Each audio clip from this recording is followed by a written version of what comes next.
At this point, you understand how we can take a continuous length of something and cut it up into some little differential piece and then add up all the pieces to get the total. We're going to now leverage this idea to take objects that have size and cut them up into smaller pieces to find the area.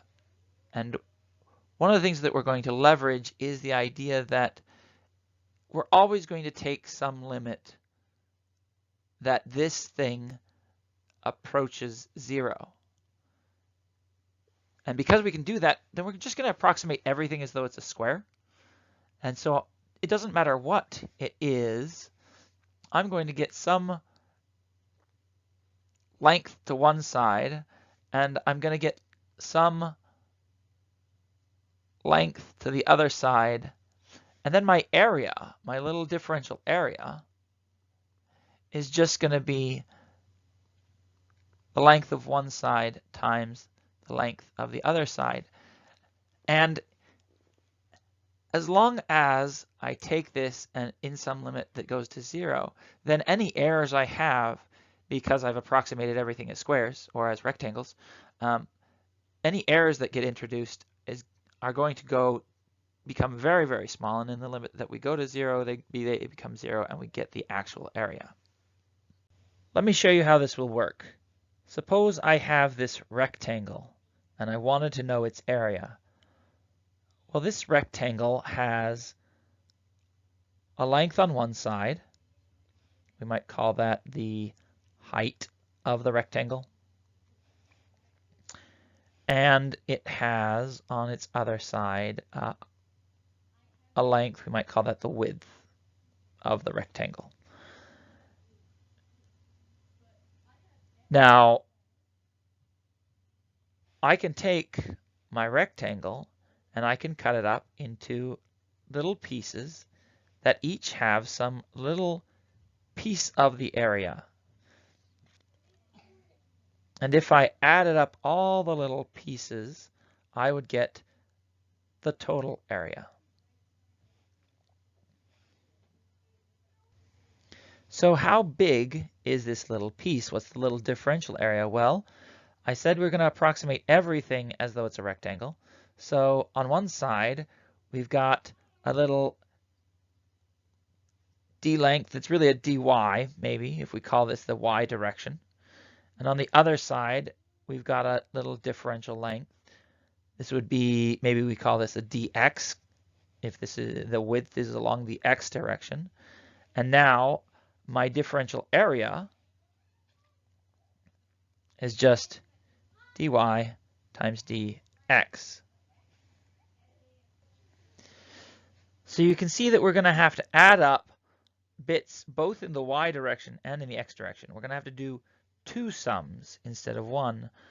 And maybe you've never done that before, but it turns out I can just, if I want to take the integral of dA, I can just add up all of my y bits first, and then add up all of my x bits. So if we wrote the sum of the y bits inside, all of the y bits are multiplying my x bits. And so I just work out one first, and then I can work out the other. Now, if I'm lucky and my y bits don't actually depend on my x bits at all, then this is what is known as a separable integral. And I can actually write this as the product of 2 different integrals. And so for in a case of this rectangle, for example, my y direction has no dependence on my x direction. So I can just integrate this dy from 0 to h, and the dx from 0 to w. And of course, when I do that integral, I'm just going to get height times width as the area of my rectangle. No surprise there. So when we have to deal with integrating along 2 directions, this is, by the way, known as a double integral. all we do is we just integrate one direction first, and then we integrate the other, or if we can, we separate them and just take it and turn it into two different integrals and then multiply their results together. Just as before, let's give you an example of how we can use this idea of area to talk about things that aren't just area. Let's suppose we have something like this.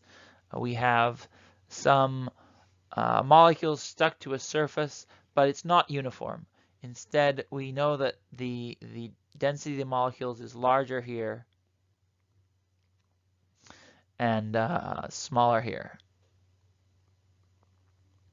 And we would like to know what's the mass here on this in this region. So we need to find out the mass. We're going to have to, just as before, take some little differential mass elements, and we're going to add them all up to get our total mass. But what's our differential mass element this time? Well, this time we need something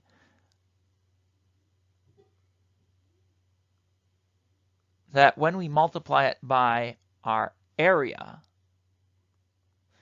we get mass. So we need an area density, or what is called a surface mass density. And that we denote with the Greek letter sigma. And this would be equal to mass per area. So we can use sigma, and let's suppose we know what sigma is for this. From the look of it, it's not changing. Sigma is constant with x, but it is increasing with y.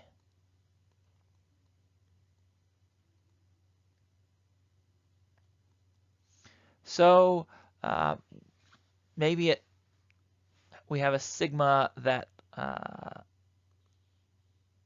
is just a constant times y. So it's just going linearly with y. As y gets bigger, the density gets bigger. Now that we have our density, we can take our area and multiply it by our density. So let's define some little differential area. Call this my dA. Of course, my dA has two sides. One side is just dy. The other side is just dx. And so my area is just dy dx as before. So my differential mass, the amount of mass that is in this little differential area, is going to be sigma dA, or in other words, sigma dy dx. And when I plug in sigma, that's just cy dy dx. Now, we have some parts that are constant with respect to my two limits of integration, my two differentials here. That's the c, this constant that defines our density function. We have some parts that depend on y, and we have some parts that depend on x. And one nice thing is none of my y bits depend on my x bits. My y limits are just constants. I would go from maybe 0 to h, and my x bits are all constant. They don't depend on y. I might just go from 0 to w as before. And so when I write out my calculation for the total mass, I'm just going to separate these into integrals that are entirely separate, but their products, the total mass will be the product of my separate integrals. So I've got my constant bit. I take my integral from 0 to h of y dy, and I take my integral from 0 to w of dx. Now what is this? This is going to be constant, doesn't change. The integral of y is going to be 1/2 y squared, evaluated from at 0 and at h. So that's going to end up being 1/2 h squared. And then the integral of dx is just x, evaluated at 0 and w. So that's just w. And so my mass then is going to be this constant, which has to have some units appropriate to make sure that the other side of my equation gets mass, over 2 h squared w. And that would be my total mass. So we can take a density, multiply it by an area. This would be a surface mass density. Multiply it by my area to get the little differential mass, and then add up all the little differential masses to get the total mass, just as before.